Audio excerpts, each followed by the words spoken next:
İrevan'dan bütün Türk dünyasına Nevruz Bayramı'nı kutluyorum. Buradan Azərbaycanın kadim toprağından bütün Azərbaycanı ve bütün Türk dünyasını selamlıyorum. Mən Qabil Türkoğlu bircə məsələyə toxunacağım burada. O Yerevana gedib, oradan Yerazlara salam söyləyən, nə bilim bura Azərbaycan torpağıdır, nə bilim bu Ramazanda sizi belə danışan, orada şou göstərən bir gədə var idi. Mən onu hədəf aldım. Niyə?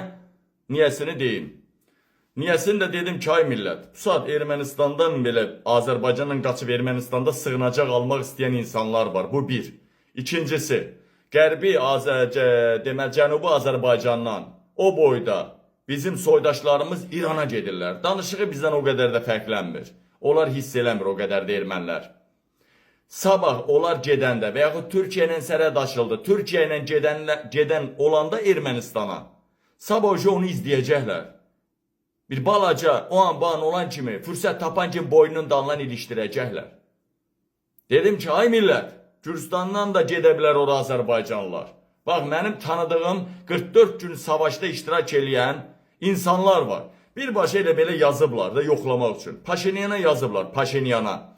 Ay Paşinyan, icazə ver, gələk Qərbi Azərbaycanlıyıq, dədəmizin yurdunu ziyarət eləyək.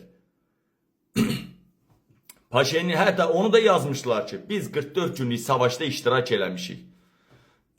Paşinyandan cavab gəldi. Birbaşa şəxsi səhifəsinə yazılmışdı.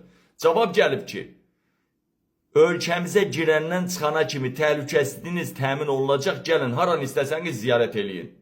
Heç portal zad da lazım deyil Qarabağa gedən kimi.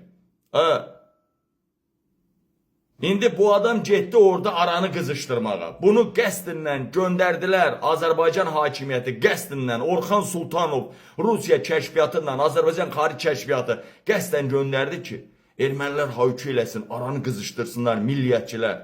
Sonra Ermənistanda ona cinayət qaldırsınlar. Sonra cinayət qaldırılırsa Azərbaycandan istənilməlidir də. Sonra Azərbaycandan istəsinlər. Azərbaycan da verməsin onu.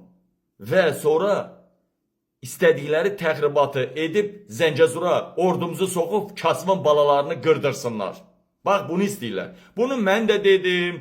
Dolayısıyla çox media nümayəndələr dedi. O cümlədən Tural Sadıqlı da belə məni dedi. Çünki bizə məlumat belə gəldi ki, bu bir təxribatdır, Əliyevin təxribatı.